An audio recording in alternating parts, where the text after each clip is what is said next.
All right, welcome back, everybody. This is going to be our panel presentation. I'm Christa Miller. I'm with Forensic Focus. I've been in communications and media, as I said, for about 20 years now, maybe a little bit longer than that even. In the interest of time, I will let Amber and Rick introduce themselves. Hi, I'm Amber Schroader. I'm the CEO and founder at Paraben Corporation. I've been in digital forensics for the past 30 years. I'm definitely in the technology side of it and looking at different data sources from computers, smartphones, IoT, and the cloud. And I'm Rick Clark with CloudNine, Senior Director. We were recently acquired by CloudNine. I was with ESI Analyst as a co-founder. So I've been dealing with modern data, we call it, or really should call it today's data, because it is everything that we're doing on our devices and laptops. And so I've been working on the analysis side of all of this type of data. All right. So we're focusing on the amount of data that you can get from multiple data sources. By now, some estimates say that just one person generates about 100 megabytes of data per minute, which we don't think about how much data we're actually generating. You know, we're thinking about we're compartmentalizing our data between the emails that we're writing, or the documents that we're working on, or the video that we're taking of our child. But aggregating all of those things together, it's not just the data that we know we're creating, it's also the data that's being created about what we're doing. I think that was a point that Ronan got into this morning regarding it doesn't matter, the device doesn't necessarily have to have been involved in the crime. The person's not necessarily recording video of what they're doing, or the device wasn't used to steal the intellectual property. But it's also about the geolocation tags on what we're doing, or the email headers, or any one of a number of things that provide context for what was going on at the time that a crime happened, or any kind of incident. So in our panel today, we are going to be touching on 4 different concerns about all of this data. We'll be talking about the stakeholder perspectives, particular focus on human resources, legal, and the information technology teams in an organization. We'll be talking about criminal activity versus the privacy of information. Some people do use their work devices for bad things, whether that's viewing child sexual abuse material, or whether it's embezzling funds. At the same time, though, there are privacy concerns, right? There are people that are using work devices to conduct, say, doctor searches or things like that, and we need to keep that in mind. And then finally, there's the human element of all of this data, not just who's generating it, but also the interpretation of it. Especially when we talk about artificial intelligence and machine learning, we still do need those humans to interpret that data. So we'll be touching on each of these today.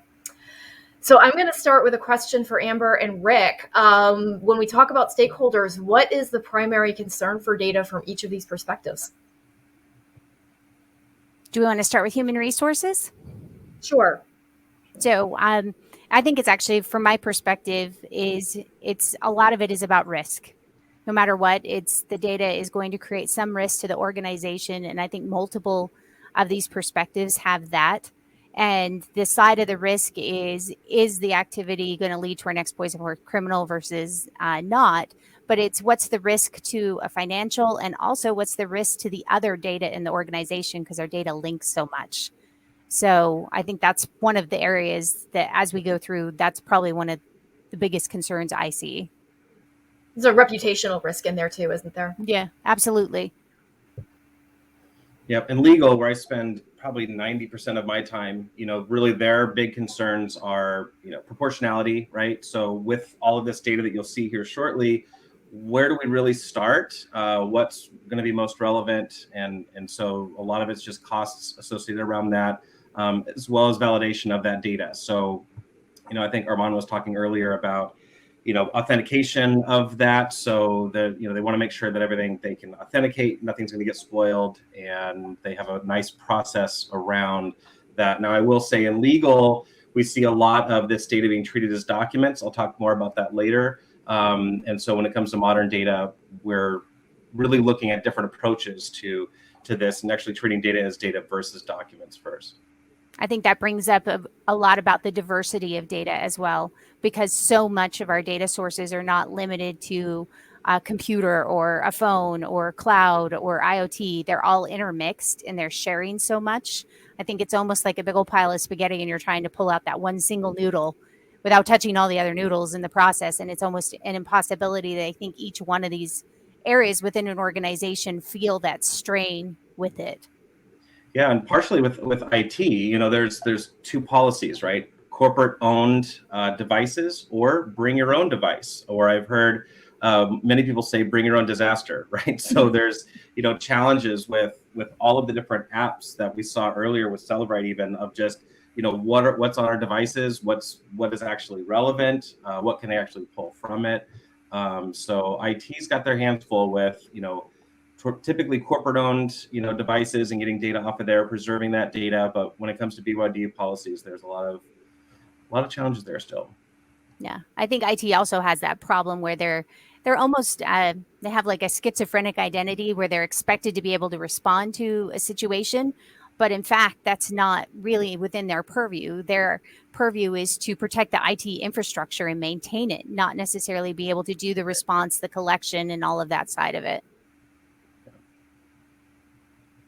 So there's really policy and logistical challenges that abound for each of these stakeholders. Absolutely. I want to delve a little bit in particular into criminal concerns. So, I mean, we've talked sort of broadly about risk management and so on, but I feel like criminal activity, whether it's fraud or embezzlement or anything else, threats, harassment, that might get the police involved are add a whole different layer of complexity onto what those stakeholders are thinking about. What do you both think about that? Oh, I completely agree. I think, and let me caveat, not a lawyer, definitely discuss with a lawyer when it comes to anything criminal. I like to put that out there. But I think the biggest problem you have on the criminal side of it is I don't think a lot of corporations know where the hard line might exist with their data. At what point does it become criminal, or they need to bring in law enforcement so that they can pursue it another way? But the flip side of it is, at what point do they respond to law enforcement with their data as well? Like when they get a request, it's nothing is worse than having your company have some type of investigation where you're already in a panic mode going, what is happening? I almost joke that like 50% of your time consulting in digital forensics is actually just doing therapy. Because they're like, I don't know what's happening. Everything's going to fail. It's all just going to fall apart. And it's like, no, calm down. You'll be fine. Let's just look at the data and see what you have. But that really is 50% of every phone call I've ever done for consulting is just making the person feel better about being in the investigation in the first place. And it's interesting to see how few end up criminal when it comes to a lot of the corporate cases. I'm like, you really don't have anything criminal happening, but you have a civil concern. But it just doesn't move into that criminal area. But so much TV, I think, has made people think a lot more things are criminal than what are actually criminal. That's just my, 2 cents on it. Interesting. Yeah, I would agree with all that. A lot of my time is spent in civil. So, but because of the nature of ESI analyst and what we have here, it's, and being able to look at all of these data types together, we're getting a lot more into these types of cases. But primary concerns for them would really be sometimes we hear just access to all of that data, right? Like, it might be they have all of it, but it's analysis paralysis. They're staring at all of this data, but how do they actually do analysis on it? Yeah. I hear that a lot. Now, when someone asks for a production and is like, hi, we want everything from your server for the last 2 years, and you're like, are you kidding? You've got to be kidding, because that can't be legitimately what you want to see. And they're like, well, what would we want to see? I'm like, not that much, because you're going to drown in it. It's, drinking the ocean all at once. Mm-hmm. Yeah. And so what we'll do today is we'll talk about a case that I see often, and that's an IP theft or non-compete type matter. And the reason why we picked this one specifically is these types of investigations can actually expand out more than just traditional, what we see in e-discovery as email and documents. that these types of cases can look at computer forensic artifacts. They can look at device data. Even geolocation might come in, into play here. So, so we mocked this up. We'll show that here shortly when I get to my part of the presentation. But really what we're seeing is that cases are expanding out, certainly in the e-discovery world, from just documents and needing to really look at all different types of data, always maintaining, within the realms of proportionality. And so we'll talk about that as we go along. But that's usually the biggest argument is, well, we have all of this data, we can't look at it all. And so it's really prioritizing what is available and what they can, review or request. And as the three of us discussed, one of our things was our quality of our data associated with it. So that's part of what we're going to go to as well. Absolutely. Again, that balance between context and relevance and proportionality. So on that note, since we are talking about intellectual property theft, which I feel like is one of those things, Amber, that you were talking about could seem criminal, but maybe isn't, is who really owns the data? When we talk about privacy of employee data, I know when I was employed full-time, I'm a contractor now, but when I was employed, I had to sign a clause that said that whatever I created on company time, on company property, was the company's property, and not mine. It seems like the sort of thing that maybe some companies don't put that in their employment contracts. They may be thinking of it as a given, or assuming that it's a given. And then there's also the other challenge of, what happens if you're an employee on the road and you're checking your, personal Google Docs on a company laptop when, after hours or something like that. So I feel like there are some gray areas there in terms of employee privacy as well as data ownership. I think there's also that side of it. And this is an interesting part that I've seen. We're all in a similar generation. I will put it out as similar generation, but that every generation also sees a data privacy line at very different levels.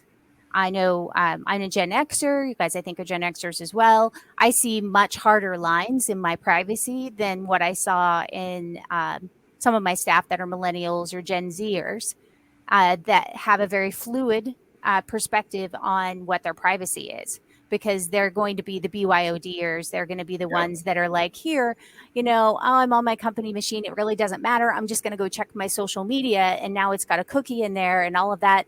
It's like, well, technically, as soon as it hit my company machine, that data belongs to me. You chose to do that. And that active choice drew that hard line of privacy. And I say that from my own documents. I have the same thing in my company documents where people consent, this is what's going to happen. And it's the same. So we have BYOD. My BYOD policy is if you want to use your own personal phone for company business, then you have to consent to searches. Mm-hmm. That's part of their agreement. If your cell phone number is on the business card, you consent to searches. I don't own your data, but you consent to have it searched. And it's because it's gray. Yeah. I mean, absolutely. And, I might answer this best with a case study we saw where it was a C-suite executive who deleted everything off their device. And it was a pretty big case. And the judge was pretty upset about it. And opposing counsel said, look, the data's not in the email. It's definitely had to be done via text messages. Well, that person then had to identify over 100 people that person talked to such and such a thing about. Well, that happened to be family members, that happened to be relatives, happened to be all sorts of people, but it was very important to know any and all conversations around this particular thing. So they collected all 100 devices, but only put in the conversations that person had with that person. So there was a lot of culling ahead of time, but put all of those into ESI analyst, deduplicating anything that might have had duplicates, and restoring those threads as if it came from that person's device. Now, it was interesting because there was a lot of back and forth early on about, well, they don't want to give up their phones, right? And of course they don't. And but it was interesting to see that play out, and that the privacy measures that were put in place with those devices and the care around it. So I think that's one of the hardest things is when people think of, this is my phone here. It's your most personal electronic device you have. You sleep with it, you carry it with you all the time. You probably spend more time with it than you do your significant other. And so people, when they look at the data that comes with these particular devices, they're very protective of it because it's part of them in a lot of ways. I'm like the least active smartphone user in the fact that I don't put a ton of data on mine, but it's because this is what I do professionally. On average, most people have almost 500,000 text messages just on their phone alone that you're having to go through and weed. And it is hard to determine what is private. What if I talk to my spouse about what happened at work? And that's part of the investigation. And that starts turning it and making it weave into that big pile of spaghetti. So,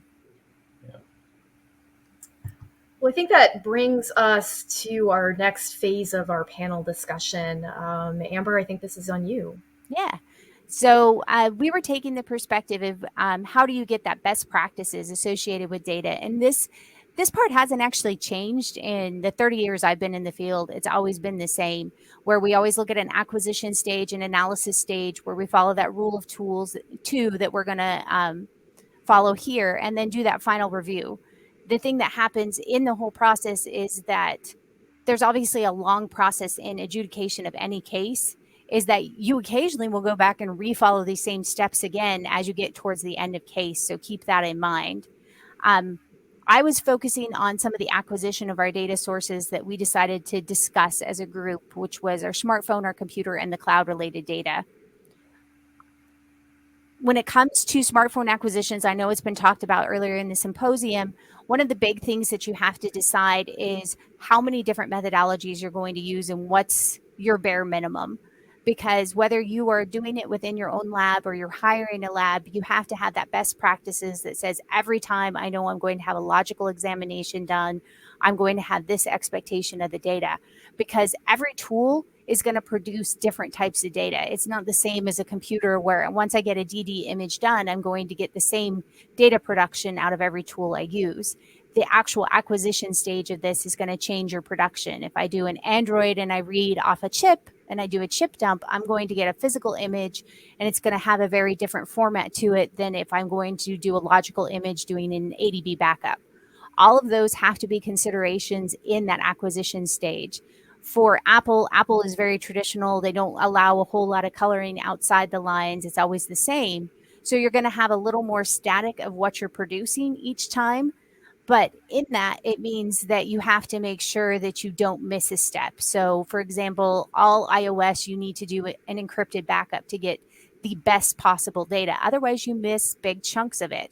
And within that process is where those acquisition selections happen. This is where we go into our terminology of our full logical, a physical acquisition, or realistically now with the large production of data, since we're talking intellectual property, you might not have purview to all of the data in the device.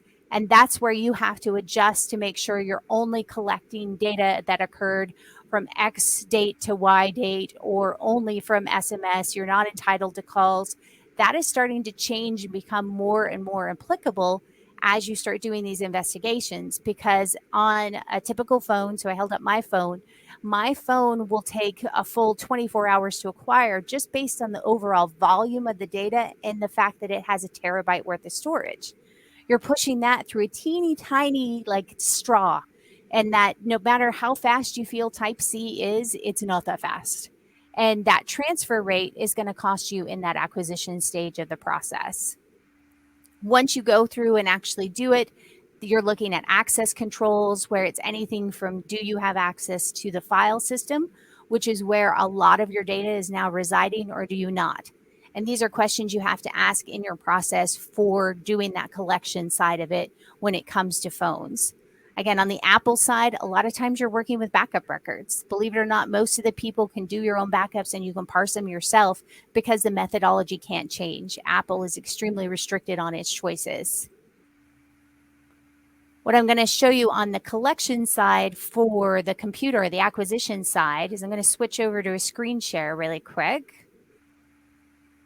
Going to get a little bit of that infinity going. But you should be able to see my collection here. So I've already imaged my drive. So I have a 001 image and it's segmented out. As I add that in and I decide I'm going to process it, like most things in the world, it's a Windows device. So I'm going to choose at this point I'm kind of walking into data not knowing what I'm looking for. That's the hard part, I think, about all types of investigations or collections, is you really don't know what the entire story is. It's like you're given a puzzle and you don't have the actual box to tell you what the image is. So you have to kind of start just putting those pieces together. I'm going to skip processing a lot of my file system in that aspect because I need to see some idea of what I'm looking at here. This is when, in my philosophy, data triage really becomes a big help for you, because this is going to give you some idea of what you're looking at before you start diving in saying, I know I've lost intellectual property out through some means within this investigation, but I don't know what was involved, that I need to start looking for my artifacts. So obviously we look for things like email, but I immediately can tell my email, I have two and one was moved or deleted, but I know I have an OST file I need to look at. Maybe I want to pop into things like the registry and I want to see what was attached to it. If I'm losing data out of my registry, maybe it's about the different devices that have been attached to the system. So I want to look for those artifacts that are kind of helping me put together what those pictures are before I just jump in and decide I'm going to process this entire file system. Because the other side of it, depending if you're criminal or you're civil, is how much expense is your client going to put into this? They might not want you to spend all the time to process everything in a multi-terabyte system. They might want you to say, hey, I see you told me they have email and they have some cloud storage and it looks like they're connected to OneDrive. So let's focus on those and let's focus on some of the devices that they were having connected into the system and perhaps look at some of the mobile side of it. And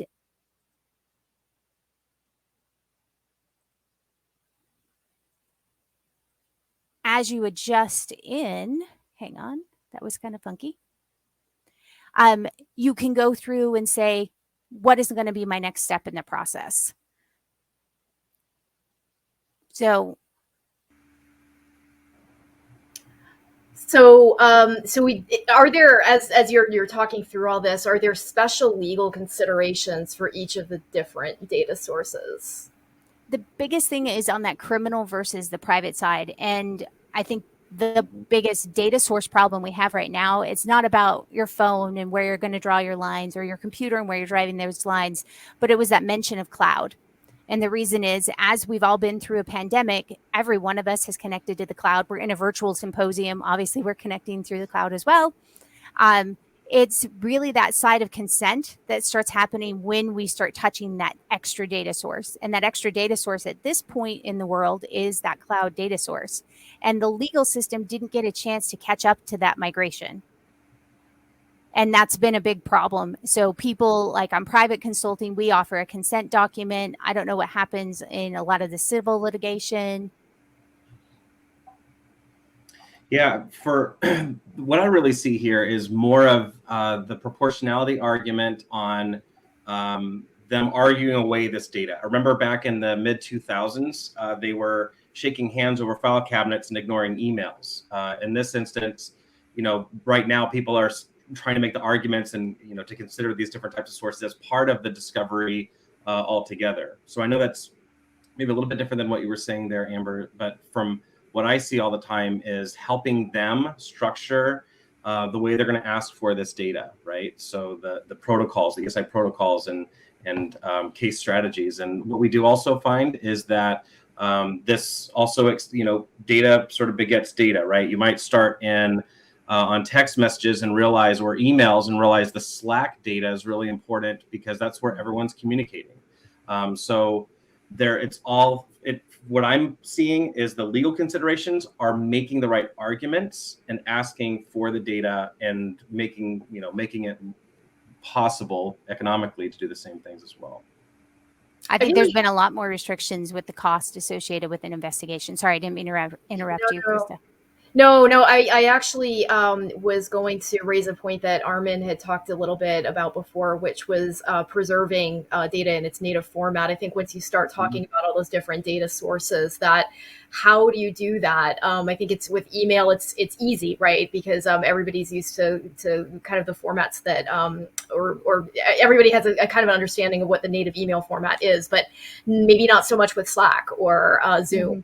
Or many of those kinds of No, and that brings up the point on our industry, e-discovery industry, treats data like documents. They will create 500,000 single text message documents to do brute force review, or they might expand into making them into 24-hour, 48-hour threads, but then they have to redact all around those relevant messages. And so, you know, that's been the biggest challenge from a document-centric industry, for us saying, hey, leverage the metadata, leverage the data as it is, create documents later, right? And that's, so it comes to really speaks to workflow versus anything else there.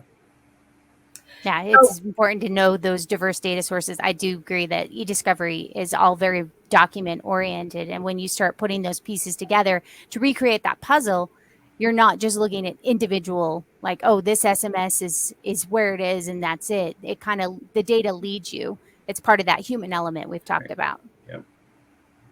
One question that I have personally, actually, as the two of you were talking, and going back, Amber, to a point that you raised earlier around the gray areas, is sandboxing. I think some companies are using mobile device management to sandbox corporate data away from personal data, and I'm not sure if that can help in the kinds of situations that we're talking about here, or if it creates other hassles that maybe. It creates other hassles when it comes to the collection. Since we were talking acquisition side, if you have any type of MDM in use, it does create a hassle for that collection side.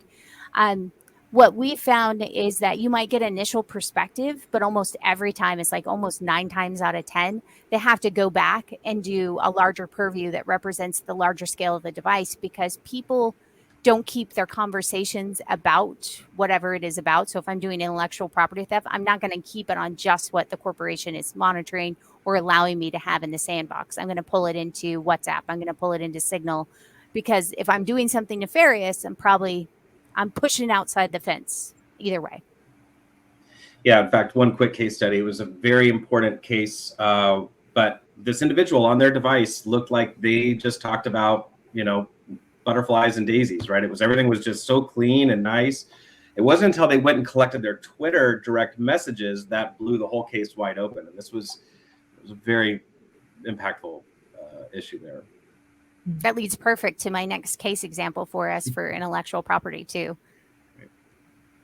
Well, go for it. Okay. Yeah. So this is part of the reason that we're a panel discussion about different data sources, is because it always is two perspectives. I don't think I've ever done a case where I'm the only person that has looked at the data and it's just all 100% me and my brain. That would actually be very scary. I always want to have someone else's perspective, and I always want to have another tool give me perspective as well. So although you might be seeing a tool that I have at Paraben that I'm using, having another tool give perspective. So that's what we're going to show you, is what that two perspective is really about, because that principle of always having more than one source to review it has been around since I started in the space, and that was a long time ago. That was 30 years ago, and they always still, even though it was DOS, they still use more than one tool. So keeping that in mind, as we look at our analysis perspective, it's, as we were just talking, that human element, you didn't know until you were in the private Twitter messages. It's all about where are they actually communicating is where your collection has to be focused on. And it's a lot of times it happens that initial triage, but then once you go into it, I'm going to share my screen again. So we have kind of that awkward transition there, is I pulled up a Google Pixel. And this Google Pixel, I have root level access because my file system is open to me, which is fantastic. That's what you always want. It's a great day in digital forensics when you get root. But one of the things you want to look at is all of your installed applications. It's one of those first steps, and I always say that when I'm doing any type of investigation, is that I want to see how the person was using their data. And the best way to know how someone is using a mobile device is really look at the apps that they were installed. were they going through and what was their browsers? What were they connected to with social media? What were they using potentially for messaging? Did they use something that was also IoT driven in that process? All of that is something that I want to look at. So being able to see all of the apps together, I think is really critical for people. So I know I can get geolocation data from my Fitbit. I know I can probably get it maybe from their Instagram posts they're doing. And then if there's something in your list of apps that you're looking at and you're like, I have no idea what VK is, that's when you go and look in the App Store and look up, what is this app? What should I be looking at? And all of a sudden I'm like, oh, wait, this is a Russian app. Are they talking to someone in Russia? These are things you want to make sure that you're investigating and understanding about your potential suspect. And just know, when I use the word suspect, I call everyone a suspect. My kids are suspects. My husband's a suspect. My dogs are suspect. Everyone's suspected of doing something. So in my case example for IP is, we had looked through and we looked at the traditional, okay, hey, what are they doing? So if I'm over in their SMS, and this is fake data, so I don't want you to think I'm going to share like live case data, I've got nothing. Like, they didn't have any text messages that they were doing. I got nothing in the recovery associated with it. I'm like, okay, they're not making phone calls, because no one uses their phone to call people. That's crazy. I can go up and I can look in their call history, and I've got 6 phone calls, but their phone is very full of data. That's when I go to that app source. And in my intellectual property case, I actually did an investigation where I had 2 people, and an organization was losing data outside of their organization. They were losing proprietary information about a large project that they were working on. And I was like, okay, this doesn't make sense. Let's look at the people involved in the project. They consented to their phones being searched. We searched through all their different phones. And I'm like, something is still not adding up, because no one's got any data that really represents that. And I said, let's look at the apps. And I looked at all the apps that were geolocation based, and I realized that what they were doing is they were using Tinder. And I know many of you are probably thinking, one, you're probably really grateful you're married and you don't have to date online, because that's always fantastic. And I'm very grateful I don't have to date online anymore, because that would be rough. But I have all these people that the person has connected to. It's 100% geolocation based. They had another app that was associated, and this just happens to be Russian. So they were connecting with people that were geolocation based, and they were sharing the details out. And in this case, they happened to be sharing them outside of country. And that's where all of the intellectual property was happening, is as they were going through and doing their communications, it's where can they meet up, all of this information. I know it's delivered. I know it's viewed. I know Nikita is getting the information, and I know it's then being able to transfer it out. And most of the time, this would not be covered by your MDM. So your mobile device management system is not going to be looking in Tinder. But at the same time, what are the policies within an organization that are watching for this type of information happen? Because this person was connecting with someone that was just simply outside of the building, because it still allowed them to like one another, and it allowed them to swipe up, which means they super liked one another, which started the conversation threads that allowed them to keep dumping data into those conversation threads. I was not picking on Tinder there, just so everyone knows.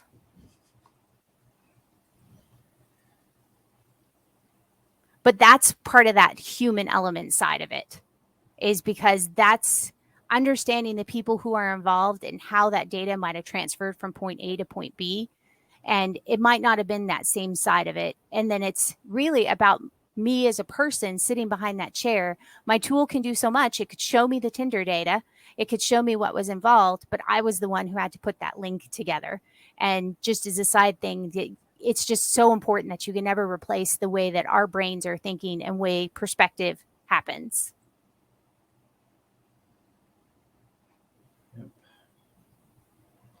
Let me go back one. All right. So my perspective, I have always in my career been post-collection. So, we know a lot of our clients, forensics, have a suite of tools they use to collect all of this data. For me, that doesn't matter. All of this data that I see is typically collected in those processes wrapped around it, right? So what do we see when we get that data? It's going to be more like the databases, especially nowadays, right? So JSON from Slack or Facebook, or you might get reports out from a collection.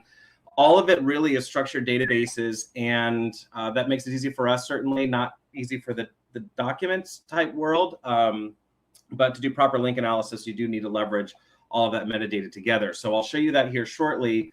But really, when we start to look at a case like this IP theft case we've been talking about, it's what is most important, right? And I might even ask the audience here, as I go through my awkward transition to my demo, what are some data sources that you might think would be relevant to an IP theft, departed employee? What would you want as part of your investigation there? So what I'm going to do is I'm going to segue over to a demonstration of ESI Analyst and how we pull all of these data points together. And would like to just see what your thoughts are on any of those data types. All right, should be able to see my screen. Okay, so can you guys see my screen okay? Yep, okay. So when we look at all of these modern data types, right, or today's data, we have 5 categories that we put this in, and that is first and foremost communications. Communications to us is anything where 2 or more people are having a conversation.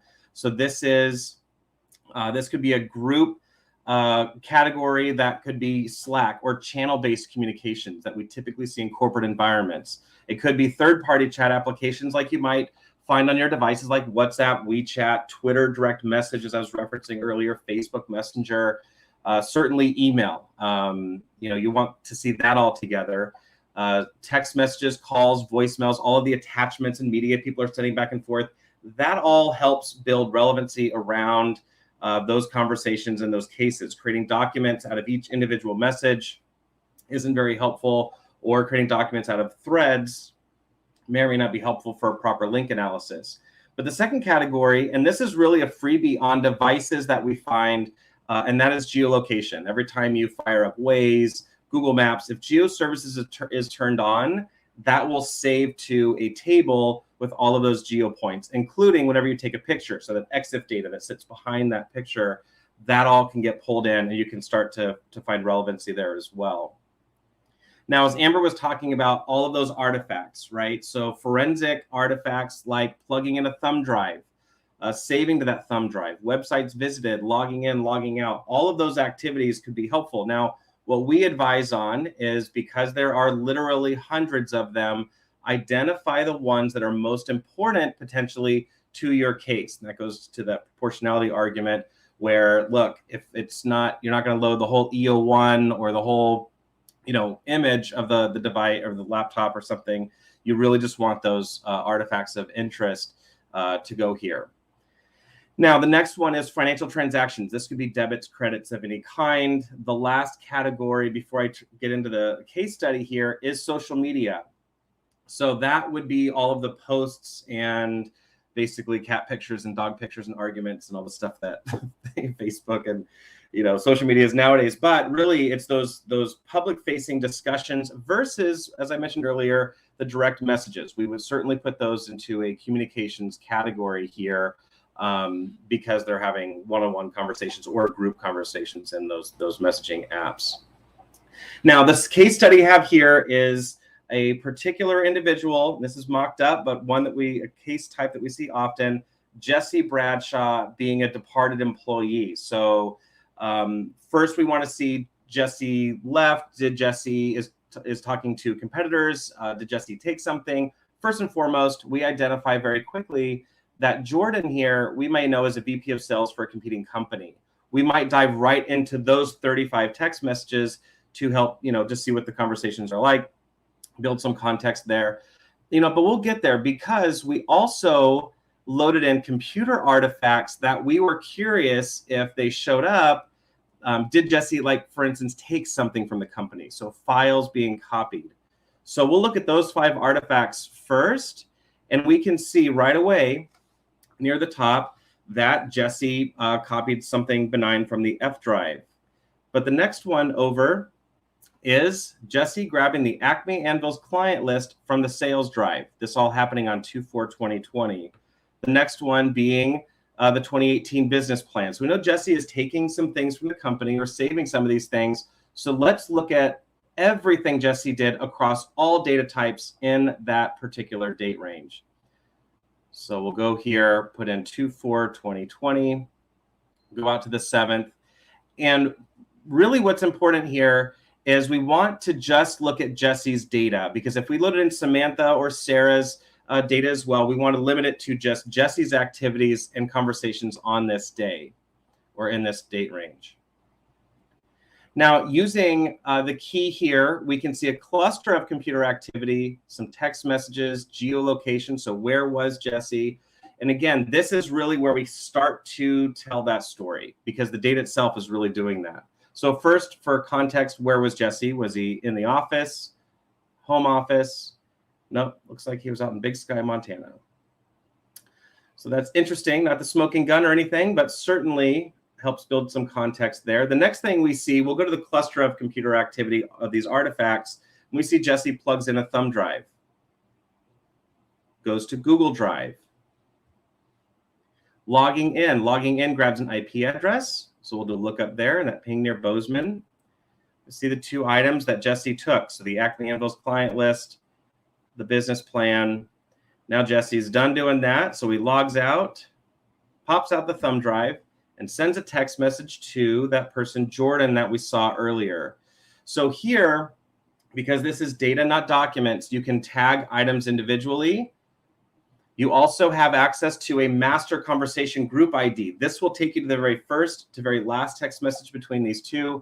And for best context, you can see their conversation. Now we have translation built in here, but I will hide that so you can read the conversation. So they're talking about meeting at Bucks T4 Lodge. You're saying, yep, bringing those client sheets. That's right, I have to download those things, right? So we can now tag these items individually. But we really are starting to get a good feel for what's going on here. So we might say, okay, we know where Jesse was and what Jesse did. Let's just now limit it to conversations. Now, one quick aside, another big aspect of link analysis is to make sure that you're tying all of Jesse's data points to Jesse. Jesse's WhatsApp account, Slack identifier, Facebook Messenger identifier, phone number, email, all of that. So when I just toggle Jesse, I can see, just those conversations here. And as part of the process, we pull in all of the, pictures and videos as well. So Jesse's trip to Montana does not disappoint with pictures and videos of mountains and buses in Buffalo. Videos you can certainly play online. But the whole point that I want to show here is that context is built in the accumulation of all of this data. We could have loaded in Jesse's Facebook account. We could have loaded in tweets. We could have loaded in anything to help build context around this. In some instances, you don't need to if you get some of that data, off to, when you first start. And the last thing I'll show here is all of this data would be remiss if we could not create nice, pretty timelines of all of this. So all of those items that we tagged specifically to timeline is now represented in a timeline where they're talking to Jordan about how great this place is, meeting at Bucks T4 Lodge. So let's just say Jesse's in the deposition now. He might say, yeah, well, as a VP of sales trying to recruit me, and I never met up with them. We might just scroll through and highlight the activities we saw earlier about Jesse copying files and all of that. And we might even just skip to the bottom here where he says to Jordan, I'm here, meet at bar reception. And then we can zoom right into where they were sitting in that restaurant. Now, I'm not an attorney, just play one on Zoom sometimes, but I would imagine this is where Jesse puts his head down, starts crying. The cops come in. No, I'm kidding. I'm getting out of hand, but you get the idea here. So, but the whole point of all of this is this data exists, and we're only showing a small portion of the data that could have been collected for Jesse, to show here as well. All right, let's get back to our regularly scheduled programming.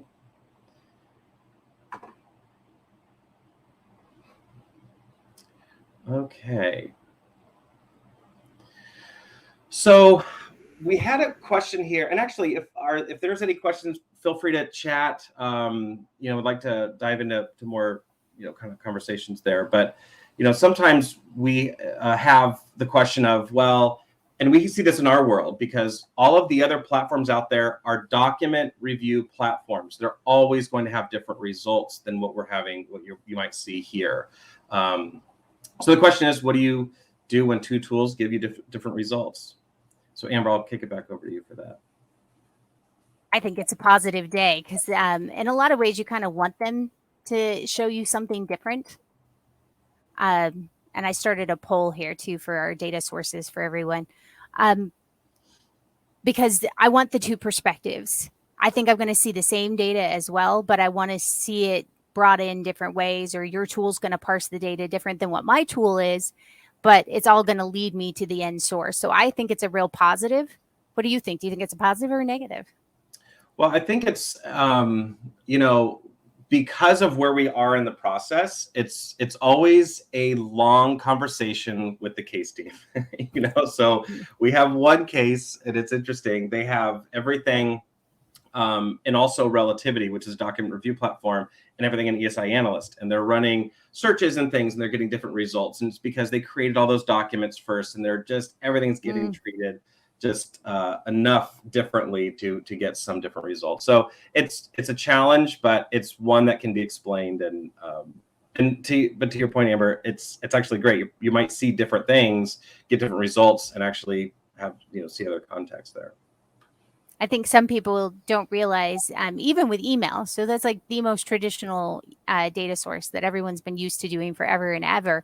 But we have in the forensic side where we do our hash verification, and you'll get different hash verification, but you have to ask your tools, are you hashing it with the complete header, the body, and the attachment as one, or as two parts, or as three? There's so many different combinations that you can do. And then some tools won't hash with the entire header. And so you'll get a variance there too. So understanding what your tools do, and people are going to hate this because I'm going to say, read that manual because it's fantastic. And I'm sure that's what you all know what that means. It's RTFM. It's a fantastic manual, but it's going to tell you how your tool is actually producing the data. And I think that's a really important aspect if you do end up with two different results. So how did my tool produce it versus how did your tool produce it? Was that variance why I'm seeing different results?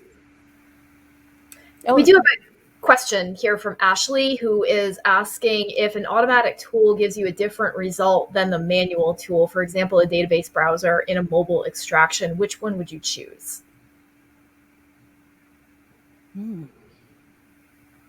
I would use both. I know that sounds silly. So for example, I'm going to go back to my app example. So when I process a device and I look at an app and all of the data it produces, I will let my automated tool do the processing, show me what it looks like parsed within that tool. But the difference is my tool probably releases once a quarter. It doesn't release every few weeks.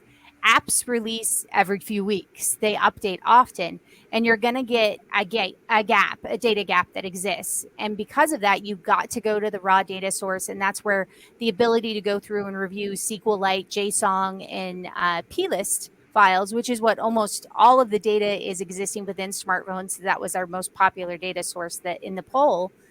That's where I'm going to go through and manually look and say, okay, look, now all of a sudden there's a new chat functionality that wasn't there before, a new hidden messages section that didn't exist. All those are going to be new databases that I can manually see. My data's still been collected properly, but I have to do that parsing engine. That's that value of that person in the chair. And I always actually go to the App Store first before I start, just to see what version of the app they're using, what data gap can exist.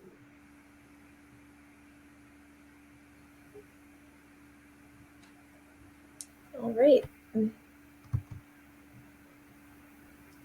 Well, I guess we can move to our final review of all the material that we've covered, which has been a lot today. Unless anybody has any other questions, feel free to put them in the chat or in the Q&A. Do we want to go over what were the poll results here? Almost everybody, 78% of all of our viewers see smartphone data most commonly. Very small proportions in comparison with computer and cloud. That's interesting.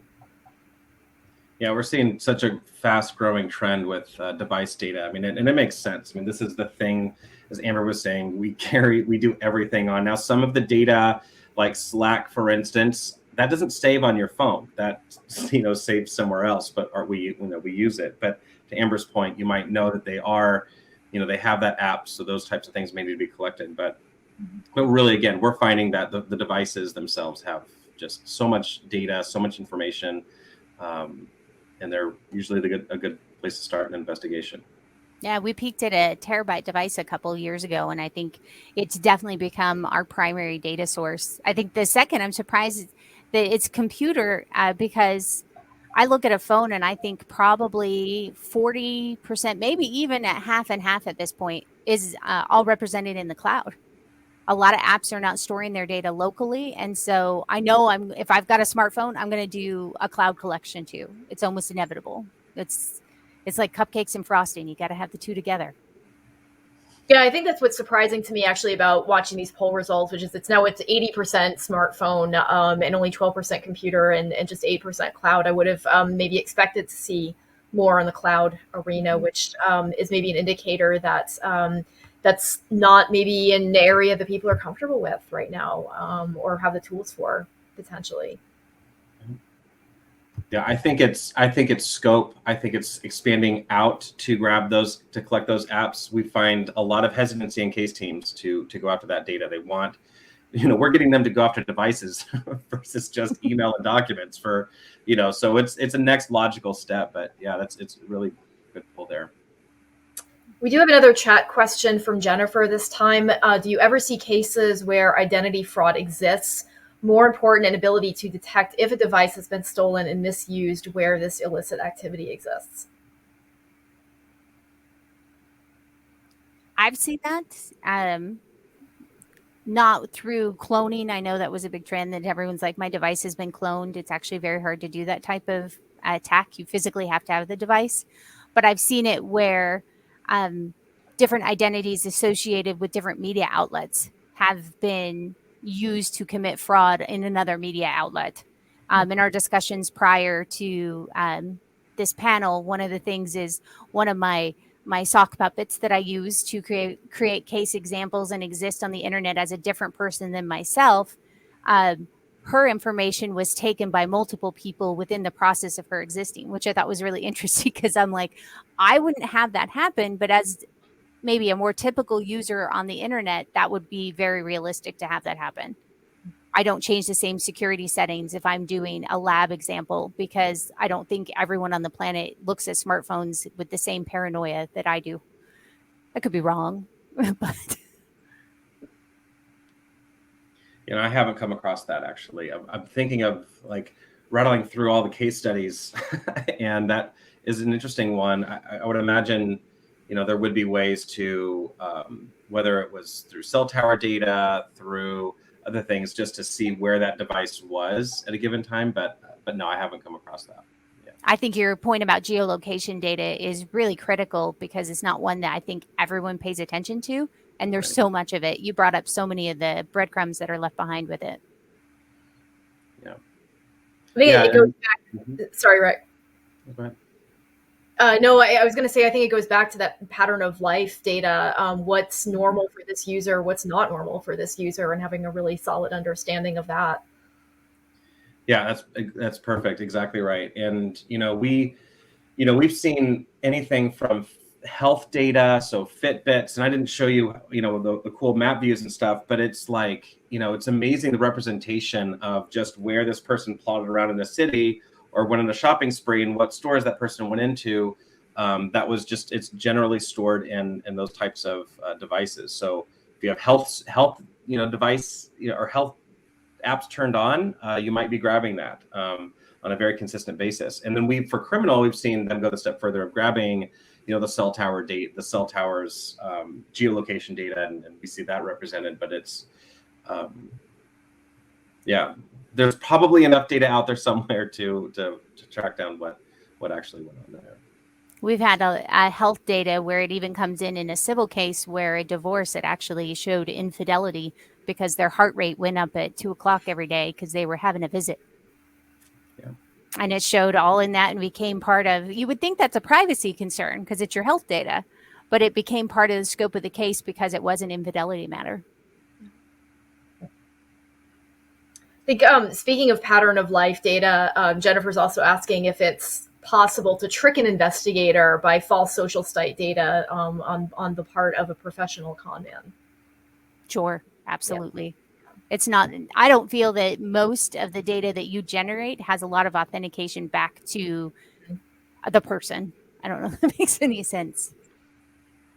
I feel like you'd have to get really, really granular with that pattern of life data to be able to differentiate the two. And most people probably don't have the time or the money to do that. So I think it's the hardest part about all digital data is proving that it was the person generating it. Right. No matter computer, phone, cloud, whatever.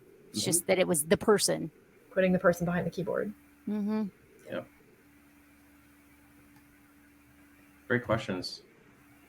Yeah. For sure. All right. Yeah, I think that wraps it. Unless anybody has any, we've got about 4 more minutes here. If anybody has any other questions for any of us.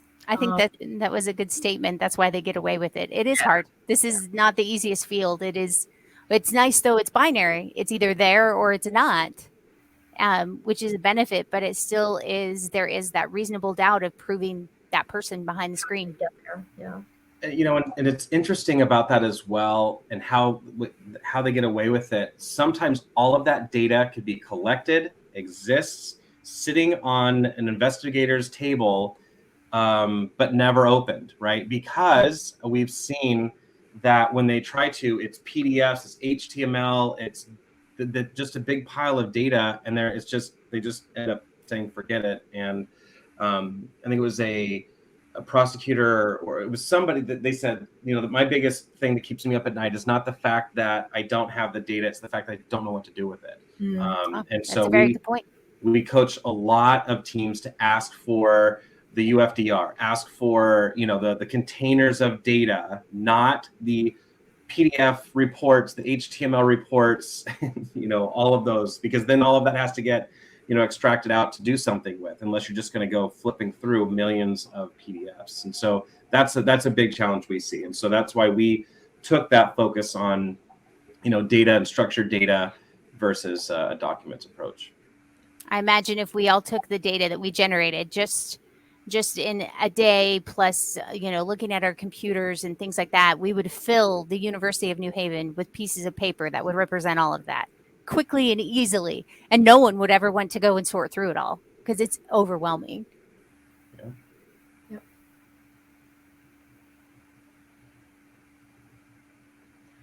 All right. I guess that wraps it. Eva says thank you. Thank you all for listening. Thank you. Thanks, everyone. Thank you very much, everyone, and great panel. Appreciate everybody's time and the efforts that were put in for it. So we have our next session, which is going to be a Q&A, general Q&A for all speakers that can join, as well as a closing to today's event. So if you can join, we'll reconvene in about 15 minutes to wrap up today's event.